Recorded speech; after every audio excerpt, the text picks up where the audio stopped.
nuestra cultura favorece todo lo que es utilitario. ¿Y esto para qué sirve? Y en el fondo es un poco contrasentido porque estamos diciendo que lo que queremos es ser felices y lo que buscamos es tener cosas. Tenemos que meterlo todo en las dimensiones de nuestro mapa mental. Pero ¿quién ha dicho que nuestro mapa mental esté reflejando la realidad del mundo? Esta semana en La Fórmula hablamos con Mario Alonso Puig sobre cómo resetear nuestra programación mental. Porque cuando una persona entiende lo que le pasa, lo puede gestionar. Si no lo entiende, ¿cómo lo va a gestionar? ¿Por qué elegimos a veces personas que no nos convienen en nuestra vida? ¿Por qué se elige a lo mejor una pareja, otra pareja que es la misma y siempre acaba, qué mala suerte tengo? No, es que no te das cuenta que las has ido eligiendo.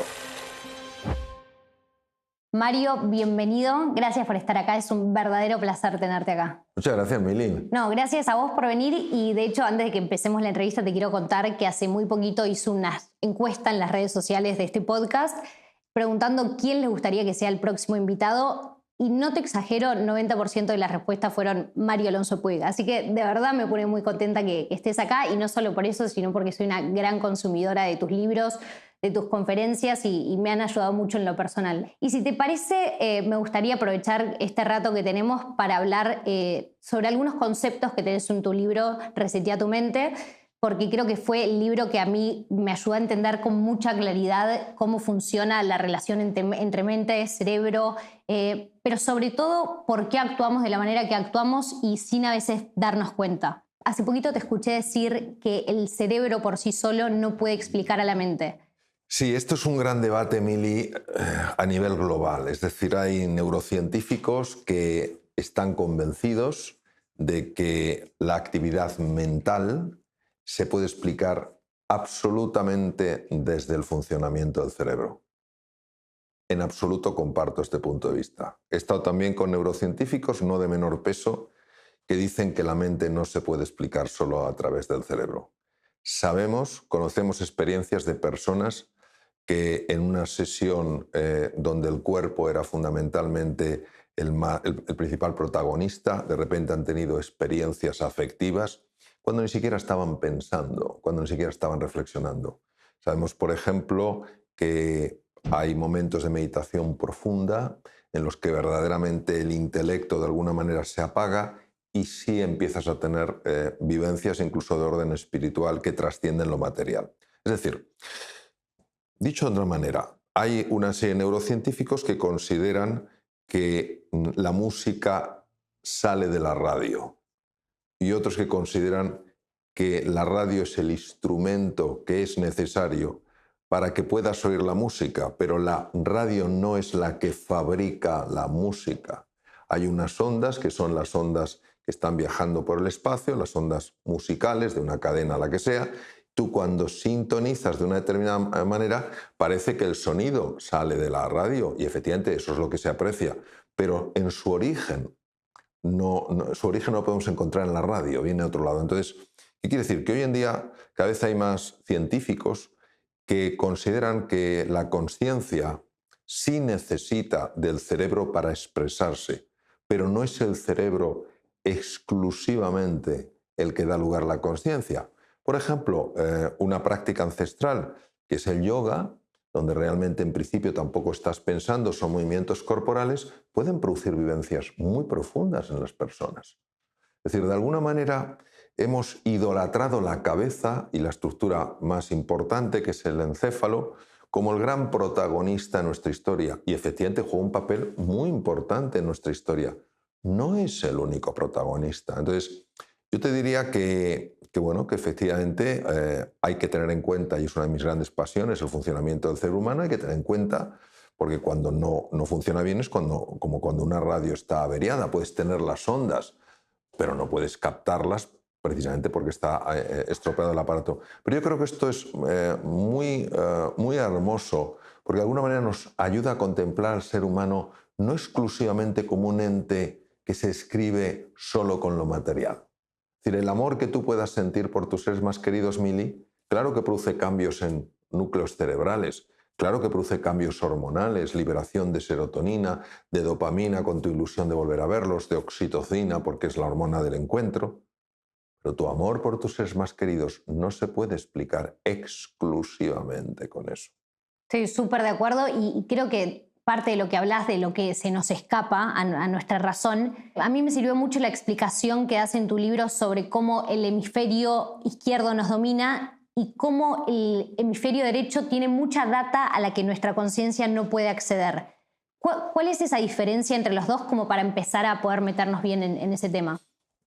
En 1981 gana el Premio Nobel de Medicina un estudioso del comportamiento y de los procesos fisiológicos del cerebro, el profesor norteamericano Roger Sperry.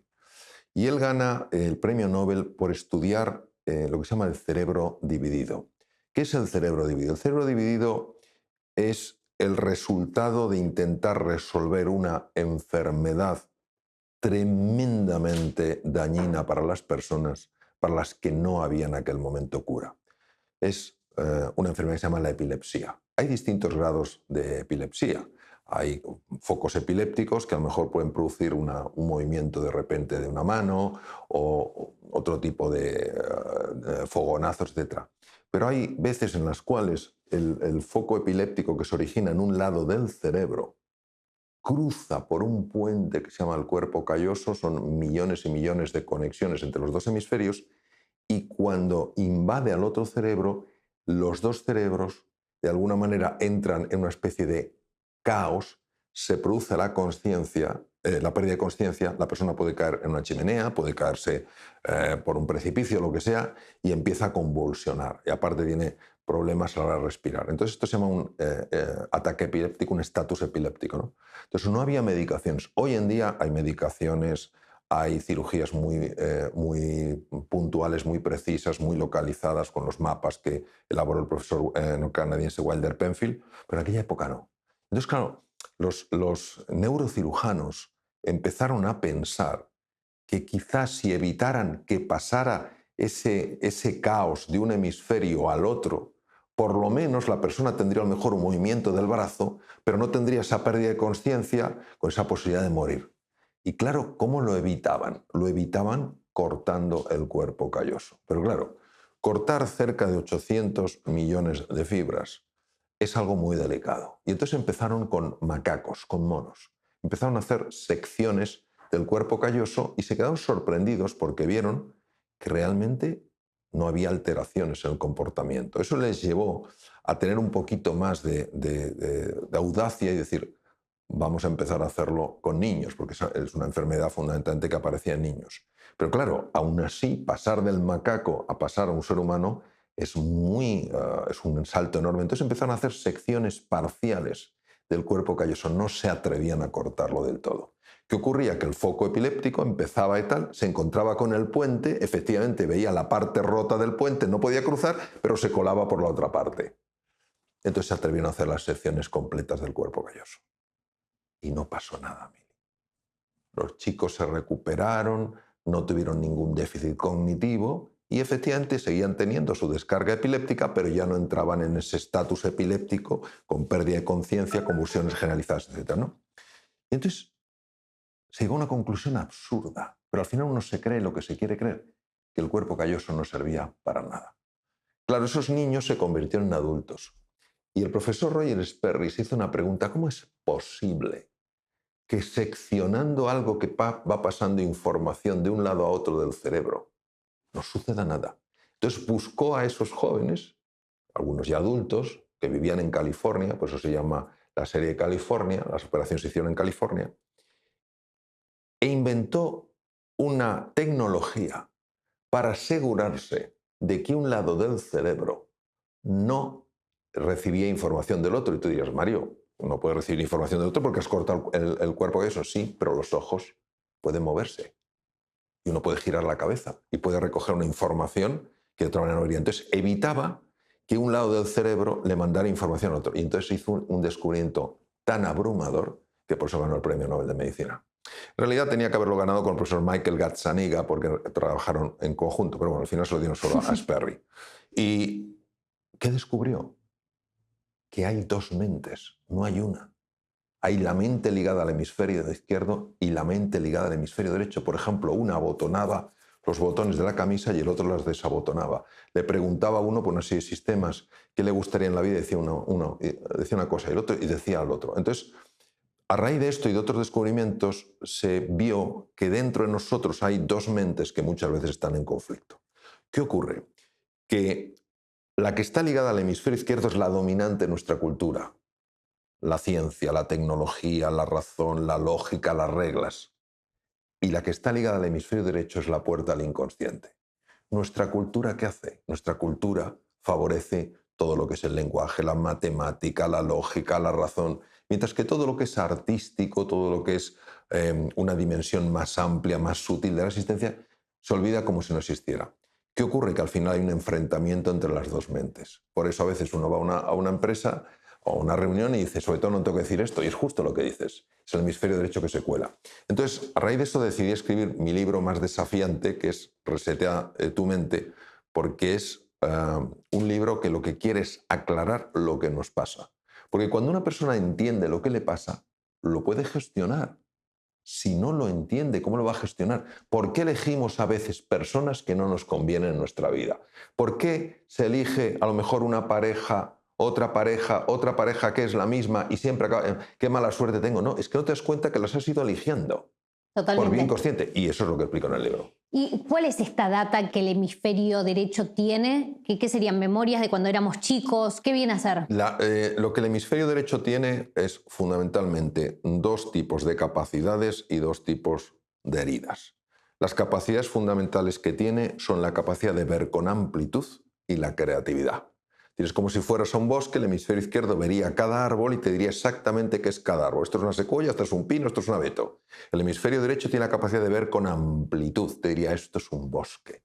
El hemisferio derecho ve las relaciones entre las cosas, el izquierdo no las ve, porque ve unidades independientes, no ve la conexión, es incapaz, como decía Steve Jobs, de connecting the dots, de conectar los puntos. Segunda gran capacidad del hemisferio derecho. La segunda gran capacidad del hemisferio derecho es la creatividad. La base de la creatividad es la imaginación. Sabemos que la imaginación depende fundamentalmente del hemisferio derecho. ¿Por qué lo sabemos? Por traumas que ha habido, traumatismos, por tumores, hemorragias, etcétera, que afectó al hemisferio derecho y entonces ha tenido un impacto en la capacidad de esa persona de imaginar.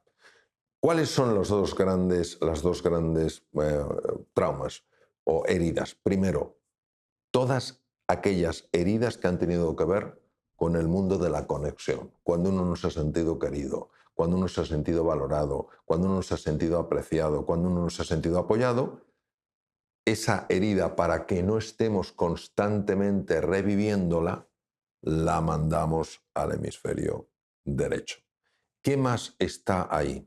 Ahí está todo aquello de nosotros, en la parte más, digamos, más oscura, que no queremos reconocer, nuestras sombras.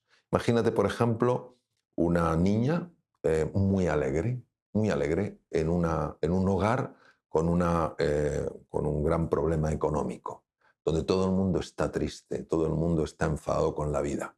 Pero esta niña encuentra motivos para sonreír, para estar alegre. Y un buen día el padre y la madre le dicen, no sé de qué, ¿por qué sonríes? No sé por qué estás tan agradable, por qué estás tan alegre. Somos unos desgraciados, ¿es que no lo ves? Entonces, esa niña, para ser aceptada, lanza su alegría, la oculta en el inconsciente. Y en ese momento se convertirá en una persona no solo muy seria y muy tensa, sino que no soportará ver a nadie alegre. ¡Qué barbaridad! ¿Qué humor tan excesivo! ¿No? Y es porque está rechazando fuera lo que no quiere reconocer dentro. Entonces, por eso, la gran hermosura del viaje del hemisferio izquierdo al hemisferio derecho es que van a emerger capacidades que las tenías, pero las tenías dormidas, tu capacidad de conectar cosas, fíjate la importancia, Mili, que tiene eso, poder conectar cosas. Es la base muchas veces de un montón de invenciones y de descubrimientos. Tu capacidad, obviamente, de elaborar elementos creativos, es decir, de pensar, ver soluciones nuevas a problemas a lo mejor a los que no se encuentra solución, y la capacidad de abrazar ese niño, esa niña heridos, que necesitan el abrazo, no necesitan el castigo, no necesitan la culpa, no necesitan el dedo acusador. Lo que necesitan es el abrazo. Esto es muy interesante porque todo eso en el camino al despertar hablo mucho y también Resetea tu mente. Jung, el gran psiquiatra suizo, lo llamaba la sombra. Y él decía: lo que se resiste persiste, lo que se abraza se transforma. Hay un ejemplo que me parece espectacular de tu libro, que si querés te lo dejo contar a vos, que lo vas a explicar mucho mejor que yo, pero es el ejemplo de por qué a veces tomamos decisiones, no sabemos por qué las tomamos y terminamos encontrando una justificación que nada tiene que ver con la verdad de dónde viene eso. Y es el ejemplo en el que vienen en el auto. El coche. Si te parece, te lo dejo a vos. No, cuéntalo tú. Bueno, por lo que lo voy a contar, no lo voy a contar bien, pero viene en el auto manejando el hemisferio izquierdo, Sí. Y tiene el hemisferio derecho y está el Sí, está el hipotálamo, está el Bueno, sistema pero límbico. si querés nos mantenemos en Sí. el hemisferio derecho. En un momento que el hemisferio izquierdo no se da cuenta, viene el hemisferio derecho, le da un volantazo y después el hemisferio izquierdo no tiene cómo explicar lo que pasó porque no lo ve. El hemisferio Exacto. derecho es invisible y entonces encuentra una justificación, pero realmente eso no tiene que ver con de dónde vino esa acción. Fíjate, lo has explicado perfectamente y vamos a irnos a los descubrimientos de Sperry. Sperry hizo un ejercicio con hombres, en este caso, que de niños habían recibido la sección del cuerpo calloso, tenían el cerebro dividido. E hizo que el hemisferio derecho, solo el hemisferio derecho, viera una serie de diapositivas con mujeres, digamos, poco vestidas, ¿vale? Y automáticamente la persona se sonrojó, porque el hemisferio derecho percibió algo emocionalmente intenso. Y entonces le preguntó Sperry: ¿se ha puesto esto un poco colorado? ¿Por qué? Y como tú tienes que explicar desde el hemisferio izquierdo, y el hemisferio izquierdo no tenía ni idea de lo que había visto, porque solo ha visto el hemisferio derecho, dijo: doctor Sperry, es que hace demasiado calor aquí. Eso se llama la confabulación. El hemisferio izquierdo se inventa una historia para explicar lo que no puede entender. Y esto es fascinante porque al final, como decía Molière en El Tartufo, no hay nadie que no explique las cosas de acuerdo a sus propias inclinaciones. Total. Entonces, eso es muy, muy, muy interesante. Después me quiero meter, si querés, en cosas más prácticas de cómo logramos esa unión, si es que se puede.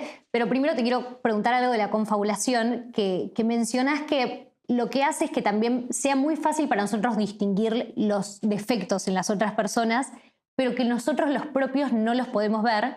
De hecho, es un ejercicio que yo a veces hago, por ejemplo, si tuviera mi grupo de amigas enfrente, como que muy fácilmente puedo detectar cuál es el defecto de cada una.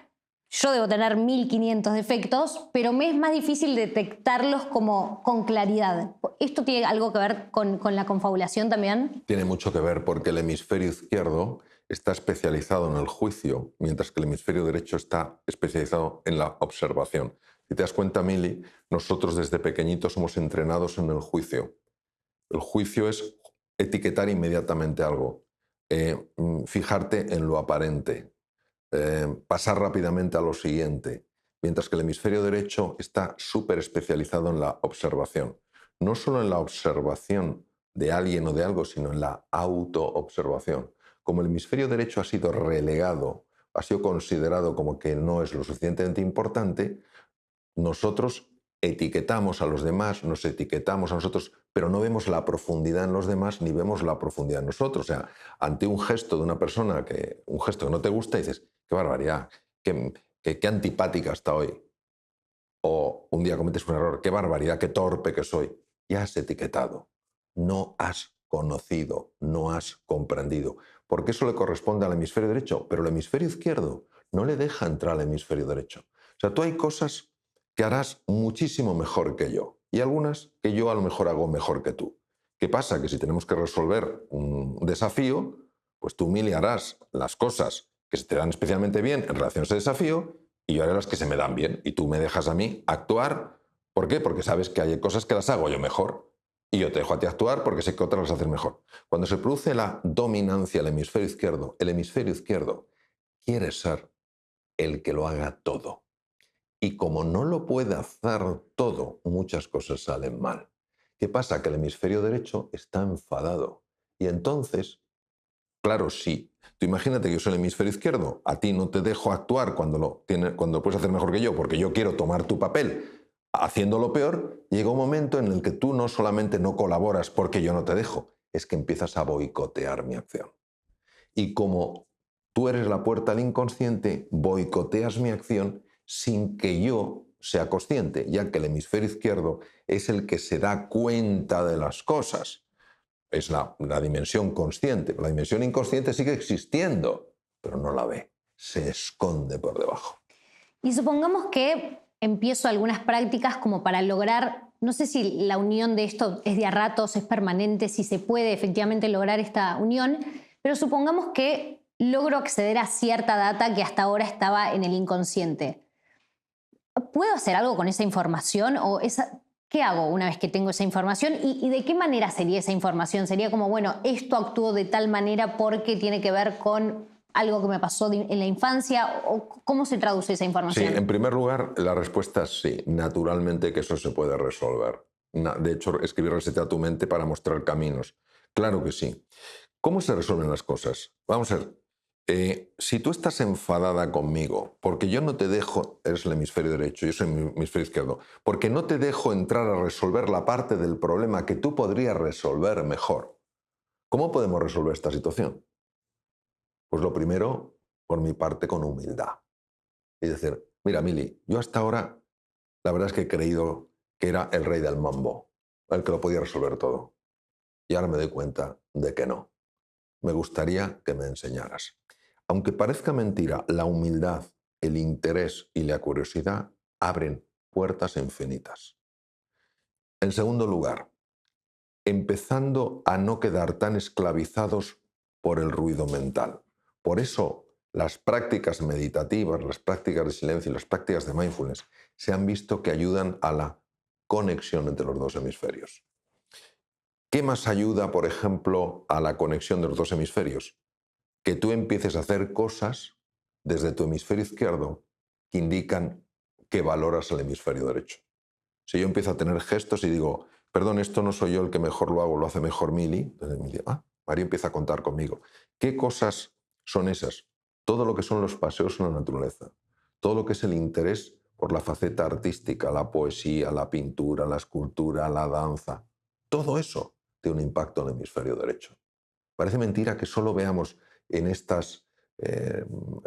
las artes, que solo veamos algo decorativo o algo bello y no veamos la profunda implicación que tiene en una vida saludable y en una vida sana. Yo muchas veces, cuando ha habido cosas que no he podido resolver con la razón, me he ido a un museo, me he quedado delante de una obra de pintura o una escultura y he tenido intuiciones muy profundas, o me he dado un paseo por la naturaleza, o me he puesto a dibujar y de repente me ha salido. Pero eso lo hacemos con poca frecuencia por la dominancia del hemisferio izquierdo, ¿no? Y también creo que hay algo cultural que nos exige estar todo el tiempo generando cosas que tengan una efectividad, que sean productivas, que tengan un resultado. Hay un ejemplo que me gustó mucho que pones, que contás una historia de que no me acuerdo si era una institución o algo que está haciendo, que los llevó a un museo y les dejó a 2 horas cada uno viendo un museo, y lo que te termina pasando es una emoción, pero tuviste que dejar un espacio para que eso te suceda. Sí, eso me pasó con el profesor David Perkins, profesor de la Universidad de Harvard, que nos llevó a un grupo de personas al Museo de Arte de la Universidad de Harvard, que está en Cambridge, Massachusetts. Hace poco lo volví a visitar, y entonces nos dijo que diéramos una vuelta por el museo y nos fijáramos en algún cuadro que nos hubiera llamado la atención, pero que lo eligiéramos con cuidado, porque íbamos a pasar una serie de horas. En realidad no fueron 2 horas, fueron 4. Entonces en el museo hoy en día se puede ver, porque siguen estando unas sillitas de madera tipo tijera, y teníamos el compromiso de estar esas 4 horas delante del cuadro. Solo nos íbamos a levantar para ir al cuarto de baño o para estirarnos. Y yo elegí un cuadro de las montañas rocosas que me impactó mucho, de un pintor norteamericano. Y la primera hora, pues bueno, estás ahí viendo porque es muy bonito. La segunda hora se te hace eterna. La tercera hora la mente empieza a silenciarse, y en la cuarta hora hay una conexión con el cuadro que no se puede explicar con palabras. Después de esas 4 horas nos reuníamos en el atrio del museo. Jamás olvidaré, había personas llorando. Nunca había visto una cosa igual. Pero de alguna manera se había abierto en su interior una puerta a otra dimensión. Tú lo has dicho muy bien, nuestra cultura favorece todo lo que es utilitario. ¿Y esto para qué sirve? Y en el fondo es un poco contrasentido porque estamos diciendo que lo que queremos es ser felices y lo que buscamos es tener cosas. Entonces, no es que tener cosas esté mal, pero tener cosas no te va a llevar necesariamente a ser feliz. Y es una cultura muy de hemisferio izquierdo, por eso hay tanta rivalidad, por eso hay tanto enfrentamiento, por eso estamos tan anclados en el tener y tan alejados del ser, por eso no tenemos tiempo para pararnos, para contemplar, para el silencio, por eso cada vez damos menos paseos por la naturaleza. Estamos muy atrapados por el hemisferio izquierdo. Entonces, no es que haya uno bueno y otro malo. Lo que se trata es de reconectar lo que de entrada vino conectado. Sabemos que es así. Cuando los niños son pequeñitos y se hace una electroencefalografía, o sea, se hace un electroencefalograma, se pueden utilizar como gorritos de baño con electrodos, es decir, es un procedimiento que no causa ningún tipo de problema. La conexión entre los hemisferios es brutal. Es el proceso de condicionamiento cultural lo que hace que el hemisferio izquierdo se convierta en el dominante. Mira, eh, hace años, sin ninguna duda, hace bastantes años, las tribus nativas de los distintos lugares eran capaces de tener una conexión con la naturaleza absolutamente sorprendente. Hace poco estuve ayer en un programa de televisión con una médico, su marido es un gran antropólogo, muy reconocido en América Latina, y estuvieron en la selva del Perú. Y entonces una mujer, una vez que estaba ahí, se le dobló el tobillo y tuvo un esguince importante, se llama un esguince tipo 2-3, ¿no? El 4 es cuando se ha roto el tendón, pero 2-3, o sea, muy importante, se le hincha no sé cuántos el tobillo, entonces ella buscó lo que había por ahí para hacerle una inmovilización. Y fue el chamán que había por ahí, mezcló una serie de cosas, le quitó toda especie de vendaje que había hecho mi amiga, y que mi amiga decía, me está destrozando el vendaje que he hecho con lo difícil que me ha sido. Le puso eso, dijo unas cuantas cosas, no hay ningún producto hoy en día que tenga ese efecto, que conozcamos, y la señora se recuperó inmediatamente y estuvo por la noche bailando. Es decir, hay una conexión con la naturaleza que hemos perdido. Entonces vemos la naturaleza y digo, a ver, ¿qué saco yo de este árbol? Pero hemos perdido esa conexión en el mundo civilizado. Esa conexión es la propia del hemisferio derecho. Lo mismo que la espiritualidad. La espiritualidad bien entendida es una conexión con el misterio. Y eso no viene del utilitarismo. Eso viene de un hemisferio derecho que es capaz de captar realidades mucho más hondas que las que captan nuestros sentidos. Creo que también parte de lo que decís tiene que ver con que hay mucho rechazo a todo lo que no se pueda medir, todo lo que no se pueda probar, todo lo que no sea un número. Vos venís del mundo de la medicina tradicional, ¿te pasó de sentir como esa resistencia y crees que vamos camino a entender que no solo lo medible es lo que funciona o no? Me pasó y me pasa, Mili. Yo soy una persona con un gran amor por la ciencia y por la tecnología y una gran inclinación por el mundo racional. Entonces, por ejemplo, yo aprendí meditación hace más de 30 años con el pionero en el mundo. No sabes lo que me costó incorporarlo a mi vida, porque había una resistencia en una época en la que todavía no había información médica suficiente para explicar cómo es posible que algo aparentemente tan sencillo como cerrar los ojos pueda tener un impacto tan grande en el cuerpo. Entonces, yo fui abriéndome a medida que la investigación fue mostrando cómo esa quietud mental tenía un impacto. Y por eso entiendo muy bien a las personas que se resisten a esto. ¿Qué ocurre? Que yo tengo ya afortunadamente bastante menos, una gran dominancia del hemisferio izquierdo. Todo tenía que pasar por la razón.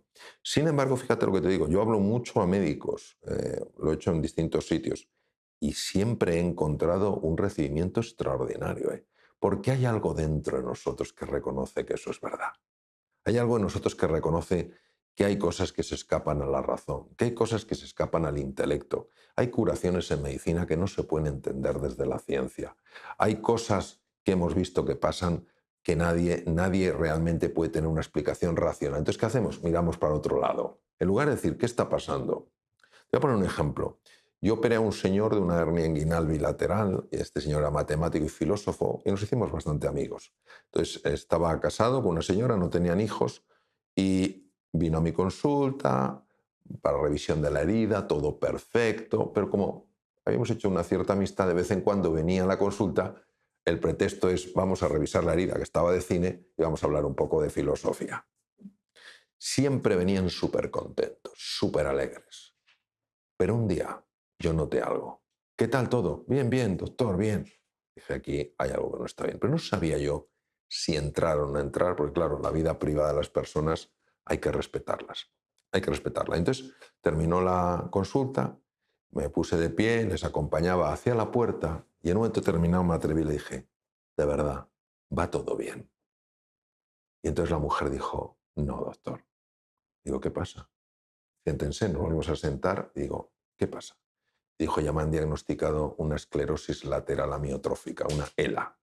Es una enfermedad degenerativa de las motoneuronas con un pronóstico en general bastante sombrío. Y empecé con una dificultad para mover algunas partes de mi cuerpo y tal. Fui al neurólogo y el neurólogo me dijo que me hizo unas pruebas, me dijo que tengo una ELA. Y entonces le hice la siguiente pregunta. ¿El neurólogo se plantea que a lo mejor no es una ELA? Dijo, me ha dicho que es una esclerosis lateral amiotrófica, 100% de seguridad. 100%. Esto es muy importante esto cuando voy a contar la segunda parte de la historia. Digo, pues bueno, pues vamos a ver porque efectivamente el pronóstico es el que es, pero también hay muchas excepciones en esta vida. Entonces los médicos podemos hacer diagnósticos, nunca podemos hacer veredictos. Entonces les vuelvo a acompañar a la puerta y entonces en el camino me dice, doctor, ¿usted cree que me haría daño aprender yoga? Le dije, no, ¿cómo le va a hacer daño? Tenga un poco cuidado con las posturas, no se haga daño, pero es una ciencia milenaria, pruébelo. Bien. Pasaron unos 3 meses de aquello y vuelve. Y vuelven con una alegría. Digo, ¿qué está pasando aquí? Se sientan y dicen, vení, doctor, venimos a contarle, ya ni que le miraran la herida, venimos a contarle que estoy mucho mejor, que estoy recuperando la función que había perdido. Y que le dije, ¿y ha ido al neurólogo? Dice, sí, hemos ido al mismo neurólogo. ¿Y qué dice? Ahora se está replanteando el diagnóstico. Fíjate, Mili, esto no es una crítica ni mucho menos al neurólogo, porque además me apasiona la neurología. Es que, ¿cómo es que antes el 100% de seguridad y ahora no? ¿Por qué no pensar, a lo mejor efectivamente era una ELA, pero quizás, tal vez, es posible, quién sabe, el yoga puede tener un impacto que hoy en día desconocemos? Eso es lo que nos pasa cuando lo que nos mueve es solo el hemisferio izquierdo. Lo que se sale de las reglas no funciona. Y entonces tenemos que meterlo todo en las dimensiones de nuestro mapa mental. Pero ¿quién ha dicho que nuestro mapa mental esté reflejando la realidad del mundo, ¿no? Entonces, por eso te digo que tener esa apertura, yo la he visto en algunos de mis maestros, esa apertura para explorar otras cosas les ha convertido en pioneros. Y de alguna manera este mapa mental que tenemos también tiene muchas limitaciones, que si querés ahora me quiero meter un poco en eso, pero justamente vos mencionás que tenemos 5 maneras de percibir nuestra realidad, que al final igual son limitadas, o sea, yo creo que hay muchas limitaciones a eso, pero hay 3 que me parecieron como que iban más acorde a lo que yo ya sabía, que una son nuestros sentidos, los sentimientos, la razón, y después mencionás 2 más que me llamó la atención que estén en esa lista porque no hubiese imaginado que son una manera de percibir la realidad, que son la imaginación y la intuición. Y te quiero preguntar, primero, ¿cómo es que con la imaginación y la intuición percibimos la realidad? Y segundo, ¿por qué crees que le damos tan poco crédito si es así? La imaginación no solo es la capacidad de elaborar en tu mente cosas que no existen. La imaginación es una capacidad de conectar con realidades superiores. Ya hablaba de ello Albert Einstein. La imaginación es más importante que el conocimiento. Fíjate que él cuando elabora la teoría de la relatividad, empezaron a darle mucho valor al razonamiento y él se enfadaba y decía que le daba poco valor a la lógica. De hecho, él había concebido su teoría de la relatividad, en sus propias palabras, en un sueño en el que se veía viajando sobre un rayo de luz. Cuando Einstein le preguntaron a qué dedicaría el resto de su vida, dijo a estudiar la naturaleza de la luz. La luz no se puede explicar solo desde la materia. Entonces, una de ellas efectivamente es la imaginación. Otra es la intuición. Hay dos formas de intuición. Y yo he tenido experiencia de las dos, por tanto puedo hablar de algo vivido, no simplemente algo leído, estudiado. Una de ellas es cuando el hemisferio derecho, que por vía inconsciente está leyendo cosas que el hemisferio izquierdo consciente no puede leer, de repente te dice, por aquí no. Y te cambias de calle. Qué curioso, justo cuando te iba a robar una persona, porque te has cambiado de calle. No. Mira, muy cerca donde estamos ahora. Era por la noche, hace ya igual 20 años. Iba bajando por una de las calles, ningún problema, y de repente giré la cabeza. No sé por qué giré la cabeza, pero vi un señor que me estaba siguiendo. Se paró en seco, me cambié de acera y se fue. ¿Cómo lo puede captar? Entonces, esa intuición se puede explicar y de hecho se ha visto que son ráfagas de un ritmo que se llama gamma que salen de la circunvolución superior del lóbulo temporal derecho. Pero hay una intuición más profunda que yo le llamo revelación. Por ejemplo, Carl Gustav Jung, el gran psiquiatra suizo, iba en un viaje de tren y de repente tuvo la imagen de una ola de sangre que iba moviéndose por las montañas. Había intuido la guerra mundial. Entonces las intuiciones son como revelaciones. El propio Jung hablaba del inconsciente colectivo. Es como si hubiera un mar de sabiduría al que pudiéramos hacer los seres humanos y en un momento determinado sintonizas con ese dial y te entra una información que no tienes ni idea de cómo te ha llegado porque no sabes de eso, ¿no? Por eso le doy tanta importancia. ¿Por qué nosotros no le damos importancia, Mili, hoy en día? Porque estamos apegados a los sentidos. Porque solo nos creemos lo que vemos. Porque solo decimos que existe lo que podemos medir. Porque consideramos que la realidad que vemos es la única existente y porque el hemisferio izquierdo en su dominio se vuelve arrogante. Se vuelve arrogante. Me acuerdo, yo tengo un hijo pequeño que se le da bastante, bueno, ya no es tan pequeño, pero cuando se le daba muy bien las matemáticas. Muy bien, y de hecho ganó una olimpiada matemática. Y una ocasión, un profesor de matemáticas, un buen profesor, pero es lo que nos pasa en la arrogancia, dijo, os voy a enseñar el camino para llegar a este resultado. Y dijo, solo existe este camino. No busquéis otros porque no existe. Pero a mi hijo le encantan los retos. Entonces llegó por la tarde a casa y dijo, papá, el profesor ha dicho esto, voy a ver si encuentro otro camino. Por la noche se me acercó y dijo, papá, he encontrado otro camino. Verás lo contento que se pone el profesor. Y dije yo, vamos a ver. Y al día siguiente, cuando volvió al colegio, dije, ¿qué tal, hijo? Dice, no le ha gustado nada. ¿Mal profesor? No, lo que nos pasa muchas veces, atrapado en el hemisferio izquierdo. Arrogancia, solo hay esta solución. De repente te viene un jovencito que sin ganas de ponerse por encima tuyo, con toda la ilusión, te dice encontrar otra solución, y en lugar de decir, qué maravilla, ¿cómo lo has hecho? Chicos, mirad, cuando alguien os diga que solo hay una solución, os lo diga quien os lo diga, aunque lo diga yo, seguir explorando y seguir buscando. No, me puso una mala cara, de esto ya no se habla más. Esto nos pasa a todos. Entonces, o nos puede pasar con frecuencia a muchos. Este es el problema del hemisferio izquierdo, que se le ha encumbrado tanto que ahora todo lo que él es incapaz de captar o de entender lo desprecia o lo aparca o lo esconde. Y esto se puede, bueno, recién mencionaste bastantes cosas con las que se puede trabajar, meditación, estar más conectado con la naturaleza, pero mi pregunta es más si el cerebro funciona al igual que funciona un músculo del cuerpo. Es decir, yo si mañana empiezo a entrenar mis brazos, y bueno, dentro de un periodo de meses voy a ver no solo un cambio en su forma, sino en su tamaño, en la masa muscular. ¿Esto pasa igual? O sea, yo puedo entrenar a que el dominante, no sé si ese es el objetivo, que el dominante sea el hemisferio derecho. Es muy buena pregunta, es una pregunta que durante muchos años la ciencia contestó que no se podía. Es decir, que el músculo, obviamente tú haces pesas para el bíceps y el bíceps te aumenta de tamaño. Se pensó que no. El padre de toda la neurociencia moderna, don Santiago Ramón y Cajal, dijo que sí, pero no lo podía mostrar. Y su frase más conocida en este sentido, lo que dijo don Santiago es: todo ser humano, si se lo propone, puede ser escultor de su propio cerebro.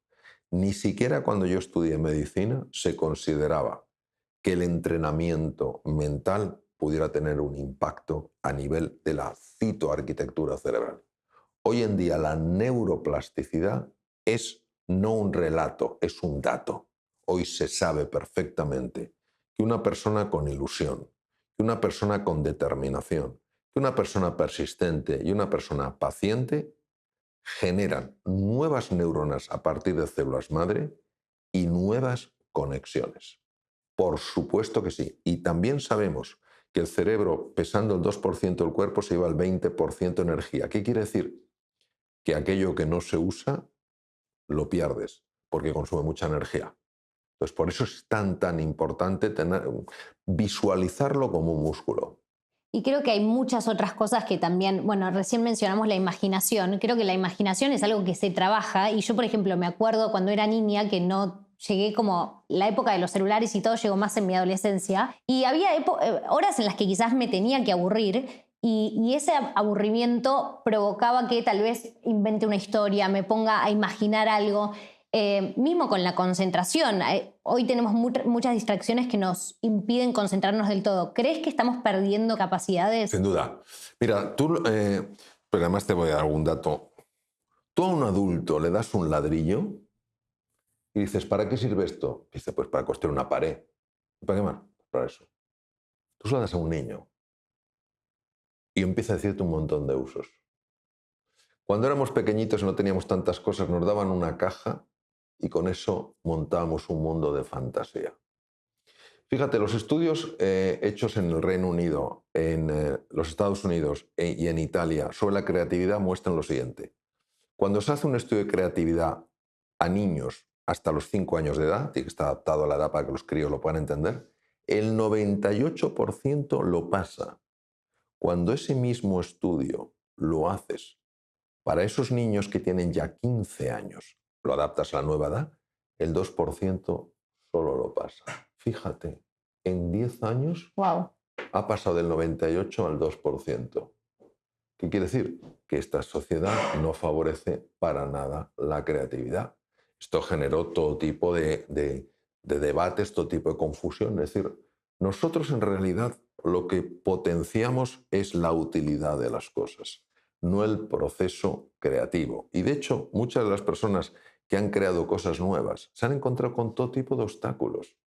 Poca gente quizás sepa que la cámara digital, que fue lamentablemente esencial en el hundimiento de Kodak, o sea, es una pena porque era una empresa maravillosa Kodak, pero Kodak fabricaba carretes y claro, aparece la cámara digital que no necesita carretes. La cámara digital la inventó un ingeniero de Kodak. Muchas personas atribuyen el reloj digital, el reloj a Seiko, ¿sabes? A Seiko o a otra marca japonesa. No es cierto. Hay que recordar que la invención del reloj digital supuso casi la desaparición de la industria relojera suiza. Pues lo inventó un suizo. Y los propios fabricantes dijeron, ¿a dónde va usted con esto? Que no tiene ni maquinaria, ni tiene engranajes, ni tiene rubíes. Es decir, ese es el precio que pagamos por la arrogancia de un hemisferio izquierdo que considera que lo que ve es lo único que es. Pero aparte creo que aún si quisiéramos encontrarle la utilidad a todo lo que hacemos, tendría mucho más sentido y sería mucho más útil. Vos en tu libro contás cómo cuando se nos presenta un problema y tenemos que buscar herramientas para resolverlo, que eso es un poco también la inteligencia, el hemisferio izquierdo te da unas, el hemisferio derecho te da otra, tu cuerpo te da otra. Entonces tendríamos hasta más herramientas y seríamos más útiles resolviendo problemas si pudiéramos incorporar todo esto. Vamos a ver, por ejemplo, dos dimensiones diferentes de la medicina. La medicina tradicional, alopática, por moderna que sea, o la tecnología que tenga, cirugía robótica, lo que sea, es una medicina que emerge fundamentalmente del hemisferio izquierdo. ¿A qué está destinado? A reparar la lesión, a cargarse, a destruir el tumor. Es decir, va enfocada absolutamente en lo que es concreto, en lo que es específico, en lo que se puede medir. Hay un tumor en el hígado, vamos a extirpar este tumor. Hay no sé cuándo. ¿Y funciona? Claro que funciona. A mí, si se me fractura un hueso, que me lleven a un hospital. Si tengo un infarto, que me lleven a un hospital. Si tengo un tumor, que me opere un cirujano competente. Ningún problema. Sin embargo, la medicina asiática, la china, la bhutanesa, la tibetana, emergen del hemisferio derecho. ¿Qué quiere decir? Que lo que buscan es cómo hacer hostil cómo hacer que ese cuerpo sea hostil a esa célula tumoral. No es tan fácil ver el cuerpo, pero entonces ellos trabajan la nutrición, trabajan la meditación, trabajan cosas. Por eso la medicina occidental es buenísima en los problemas agudos, pero en las situaciones crónicas muchas veces es muchísimo más efectiva la medicina oriental. ¿Cuál es la buena? Las dos.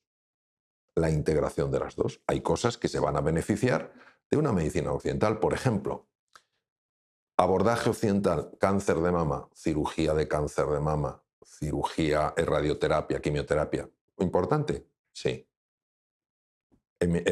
Medicina oriental, abordaje oriental, practique la meditación, cuide la nutrición, haga ejercicio físico. Resultado, 50% menos de reaparición del tumor. Los dos de la mano.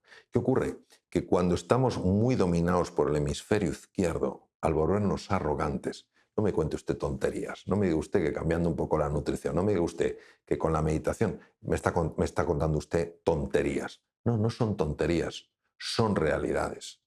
Basta explorar un poco en ciencia, basta explorar un poco y abrir un poco la mente para darse cuenta de que han llegado a abordajes que nosotros ni se nos pasa por la cabeza. ¿Quiere decir que los nuestros no sirven? No, quiere decir que son incompletos.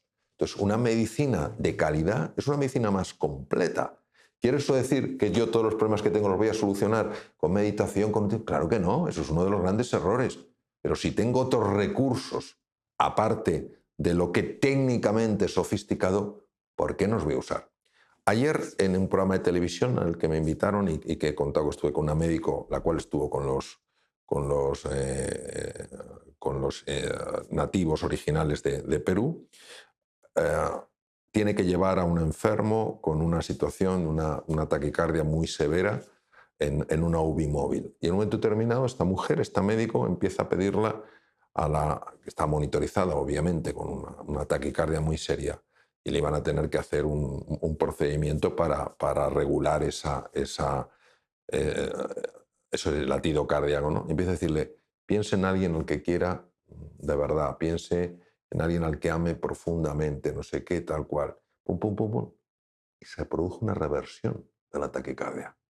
Y dijo la paciente, lo decía ayer en un programa de televisión, dijo la paciente, he notado algo y ahora me encuentro muchísimo mejor. La enfermera que había salido por una cosa en el hospital antes de empezar el viaje para llevarlo a un sitio donde podían tratarla si tenía algún tipo de problemas, cuando volvió dijo, no me lo puedo creer, le voy a hacer una foto porque esto es algo increíble. ¿Qué quiere decir? Que no es importante la medicación cardíaca, como no es importante, pero lo otro también es importante. Te quiero hacer una pregunta sobre una frase que leí en tu libro que creo que es de Donald Hebb, ¿puede ser? Puede ser. Que es neuronas que se disparan a la vez acaban conectándose, que es un concepto que me pareció súper interesante. Donald Hebb fue un neurólogo canadiense que se dio cuenta de que cuando dos grupos de neuronas empiezan a activarse simultáneamente, aunque hagan dos cosas distintas, a veces por caminos sorprendentes, llegan a conectarse. ¿Eso qué quiere decir? Ya pondré un ejemplo. Que si esta empieza a activarse, esta automáticamente se activa. Vamos a suponer que yo, por ejemplo, cada vez que hago esto, pienso en una situación muy bonita de mi vida. Entonces, hay un grupo de neuronas, las neuronas motoras en el lóbulo frontal, que se están activando, pues si no, yo no podría mover la mano. Pues personas que tienen una hemorragia en esa zona no pueden mover la mano, es una hemiplegia. Entonces, ese grupo de neuronas se está activando. Y yo simultáneamente estoy activando otro grupo de neuronas en el cerebro emocional, el sistema límbico, cuando estoy recordando algo realmente bonito de mi vida. ¿No tiene nada que ver? Sí, no tiene nada que ver. Pero Donald Hebb decía, y además tenía razón, que esos dos grupos neuronales se están conectando a veces por caminos sorprendentes. ¿Cuál es el resultado? El resultado es el siguiente. Si yo he entrenado esto, imagínate que un día, Mili, voy a un sitio y estoy como especialmente triste. Y empiezo a hacer esto. Y de repente empiezo a encontrarme mejor. ¿Cómo es posible? Sin conscientemente estar recordando cosas. Sin estar recordando conscientemente. ¿Cómo eso? Porque en el momento en que hago esto, las otras neuronas que se habían conectado con esto, automáticamente empiezan a funcionar. Y digo, uy, qué bien me siento. Esto es lo que se conoce como anclajes. Anclajes son gestos normalmente físicos que están anclados con determinados sentimientos o emociones. Me encanta, porque yo por lo general siempre que había visto como como las neuronas que se disparaban a la vez se conectaban, eran más con cosas negativas. Por ejemplo, no sé, a mí de chica, imaginemos, me premiaban con la comida, entonces con la comida que creo que es justo el ejemplo que vos ponés, un niño se sentía querido en ese momento y de grande termina teniendo un problema con la comida justamente por eso.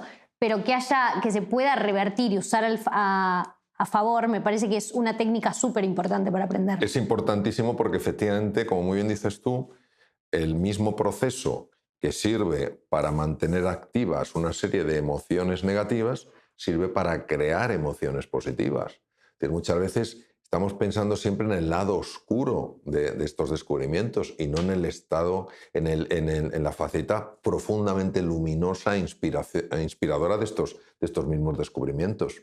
Mario, te voy a hacer las últimas 2 preguntas. La primera es, no me acuerdo, te escuché, no me acuerdo a quién exactamente estaba citando, pero era una cita que decía, el mayor de los conquistadores es quien se conquista a sí mismo. ¿Crees que lograste esa conquista? ¿Para qué representa para vos esa conquista? Esto viene del Dhammapada, que es uno de los textos más antiguos de la literatura hindú, y yo sigo en el proceso de conquista, y cuando creo que me he conquistado, humildemente tengo que bajar la cabeza y decir, no me he conquistado. Es un proceso constante, continuo. Lo que pasa es que muchas cosas donde antes yo me sentía conquistado por emociones que no podía gestionar, y ahora en eso me siento conquistador en el sentido bello de la palabra, no de dominancia, ¿no? Y es un camino que dura toda la vida. Y creo que es así, efectivamente, solo la persona que es llevada por sus decisiones y no por sus emociones es la persona realmente libre, porque es la persona que aunque se sienta mal, decide actuar de una manera correcta. Es la persona que aunque tenga sentimientos que oscilan, sus decisiones no oscilan, sus decisiones son firmes. Esa es la persona para mí realmente libre, la persona que no simplemente reacciona, sino que responde. Para mí es un proceso que dura toda la vida, donde siempre uno es un aprendiz, siempre es un estudiante. Si yo me considerara, Mili, un experto en esto, el momento en que metes más arrogancia a la que ya hay, es imposible, porque esto no es a base de cerrar y cerrar el puño, es a base de abrir la mano. O sea, la verdadera conquista es saber gestionar las emociones y no dejarse reaccionar ante cada emoción. Para mí la verdadera conquista es salir del egocentrismo y mirar a la otra persona con una mirada profundamente amorosa. Y mirarse a uno, sobre todo en sus momentos de mayor debilidad, donde ha cometido más errores, con una mirada amorosa. Para mí, la verdadera conquista es descubrir, como decía Campbell, que la meta del viaje es conocer, comprender, descubrir el valor de la compasión. Claro, si tú ante una persona que dice algo que te molesta, reaccionas en lugar de responder, nunca podrás mirar a esa persona de una manera apreciativa. Entonces, el primer paso efectivamente es dejar de reaccionar y empezar a responder.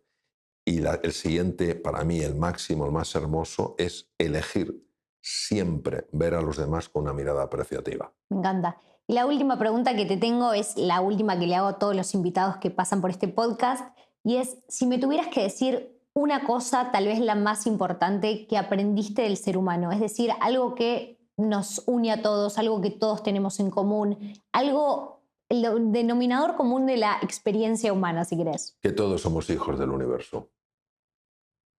Que aunque no lo veamos, todos procedemos del mismo linaje.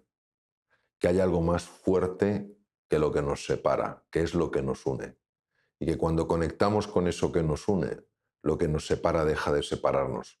Puedes tener distintas formas de ver las cosas, distintas formas de pensar, pero cuando lo más sólido te une, siempre encuentras un camino creativo para llegar a un punto donde beneficia a todos. Me encantó, Mario. Gracias por estar acá. De verdad es un placer escucharte y aún más, un placer más grande tenerte acá. Así que de verdad gracias por tu tiempo y lo mejor. Gracias, Eli, también para ti.